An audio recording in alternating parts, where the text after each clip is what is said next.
Students, whatever homework is given to you, you have to submit it on the very next day between 8 am to 1 pm to the given WhatsApp number, and it is compulsory to submit your homework as your attendance will be marked on the basis of your submission. Good morning, students. Today we will start chapter number 1, Reproduction in Plants. Before starting the chapter, first we will read and learn new words so that it will be easy for you to understand this chapter. First, re, pro, duck, tion, shun, reproduction. Produce karna means प्रजनन. Second, ger, me, ne, tion, shun, germination. Growing of baby plant into a plant means ankuran. Third, cot, don, done, cotyledon. Seed leaves means beej patra. Fourth, rad, red, cal, cal, radical. Small root means amul. Fifth, plu, mule, mule, plumule. Small shoot means tandi ka bhrun. Number 6,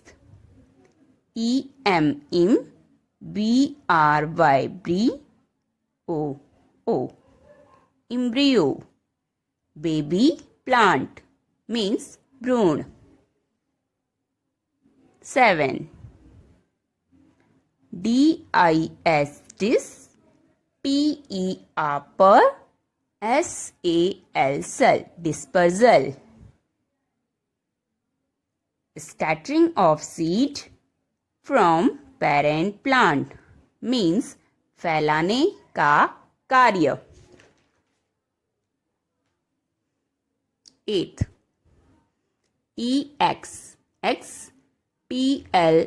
plo,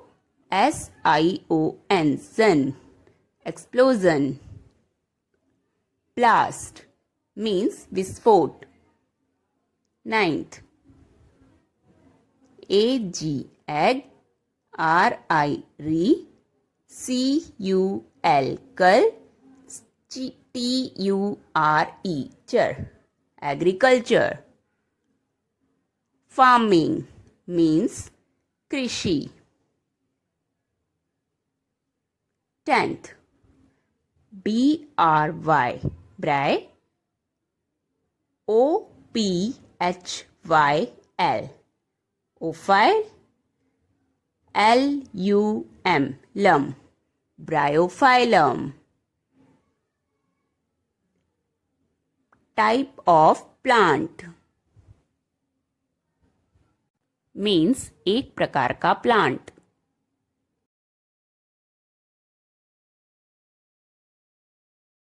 Chapter 1, Reproduction in Plants. You will learn importance of plants, reproduction of plants from seeds, germination of seeds, dispersal of seeds, agents of dispersal of seeds, reproduction of plants from other parts of plants, agriculture, importance of plants. Plants are an important part of life on the earth. They play a vital role in the lives of humans as well as in animals. There are many different ways in which plants play their roles on everyday basis in our life. We get many things from plants. The most important thing is food. Plants provide food to us and also to animals. Plants prepare their food themselves by the process called photosynthesis. Also, they are used by other living beings for food purpose. We get oxygen from plants. Plants absorb carbon dioxide and release oxygen in the air that is used by all living beings for breathing. Plants like cotton provide us clothes to wear. Many plants are used to prepare medicines such as tulsi, aloe vera, etc. Plants absorb water through their roots and release water vapor from their leaves by a process called transpiration. Thus, they regulate the water cycle. Reproduction of plants from seeds. Plants grow from young seedlings. The seedlings gradually grow into a big plant. When these plants grow old, they produce new plants and ultimately die. The process by which the plants produce new plants is called reproduction. Most of the plants reproduce through seeds. Seeds are present inside the fruits. Some fruits produce one seed and some produce more than one. But all of them do not grow into a new plant. What happens to them? Do you know? The largest seed is produced by palm in the world of all plants. Some seeds are damaged by heavy rain and strong wind, while some seeds are eaten by insects and birds. Sometimes, seeds do not get appropriate soil and adequate water to grow. The seeds, which get proper conditions, they grow into new plants. Have you ever observed the seeds carefully when you eat fruits? Let us perform an activity to observe the internal structure of a seed. Activity 1. Observe a gram seed that was soaked for more than 12 hours. Try to open the seed and remove the outer covering. This is the seed coat. There are 2 seed leaves or the cotyledons inside. Can you see a baby plant? The baby plant has a small root or radicle facing downwards and shoot or plumule facing upwards. After getting favorable conditions, the seed germinates into a new plant. Every plant seed has 3 main parts: the embryo, the cotyledon, and the seed coat, no matter whatever the size or the type of the parent plant. The embryo of the seed is the baby plant. The cotyledon, or food store, is the source of food for the seed. The seed coat provides a tough layer of protection for the baby plant. Do you know? The seeds with 2 cotyledons inside them are dicot seeds. The seeds with only one thin cotyledon inside are called monocot seeds. Germination of seeds. The process by which a seed develops into a new plant is called germination. It is the beginning of growth from a resting stage when the seed gets the favorable conditions. The conditions necessary for seed germination are suitable temperature, water, and air. Seeds need a suitable temperature for germination. The temperature should neither be more nor less. The preferable range of temperature is 25 degrees to 35 degrees Celsius, which will make the seed become active. Right amount of water and air should be available for the germination of seed. The seeds should not get dry and should be moist for proper germination. Availability of sunlight and soil are not very essential for germination. Let us perform an activity to examine the conditions necessary for germination of seeds. Activity 2. Take 4 shallow dishes A, B, C, and D. Put some dry cotton and a few gram seeds in each dish. Now do the following steps with each dish. Dish A. Place the dish A inside a room. Dish B.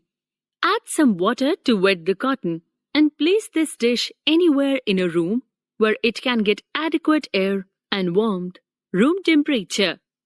Dish C. Add some water and place this dish in a refrigerator. Dish D. Add plenty of water so that the seeds get immersed in water.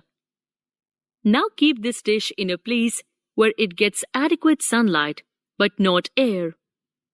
Place this dish in an airtight container.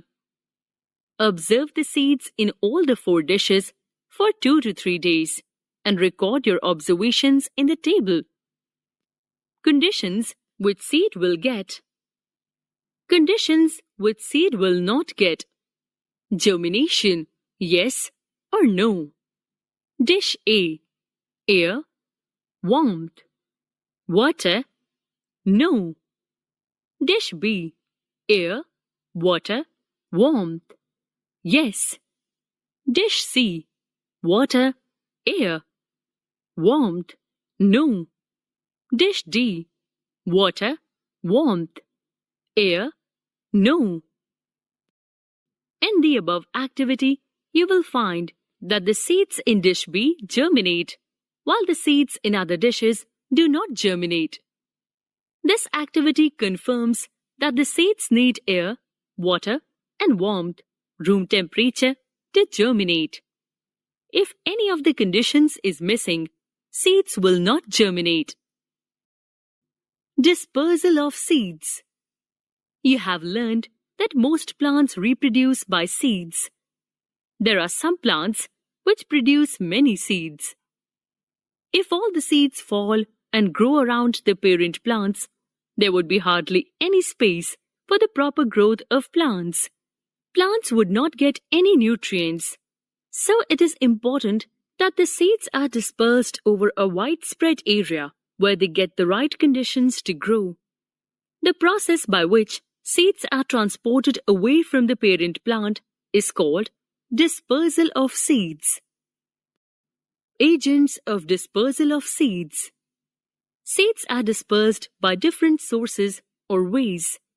They are called the agents of dispersal of seeds. Seeds are dispersed by wind, water, animals, and by explosion. Dispersal of seeds by water. The plants that grow in or near water produce seeds in water. These seeds are dispersed far away through water. For example, ripe coconut by chance falls into seawater and is carried far away through water. Water lily and lotus fruit have spongy parts that are carried by water. Another example is mangroves that grow in the swamp regions. Dispersal of seeds by wind. Seeds that are very light are dispersed to a new place by wind. The seeds of the orchid are almost as fine as dust. Other seeds carried by wind are cotton, madar, etc. Dispersal of seeds by animals. Animals and insects disperse seeds of some plants. For example, blackberry, cherry, and apple seeds. Because animals eat the juicy part of the fruit and throw the leftover with seeds far away from the parent plant. Hooks or spikes of some fruits stick to the hairy skin of animals and are carried far away. Do you know? Squirrels collect nuts like acorns and bury them for winter food. But they often forget where they have buried them, and these grow into new trees.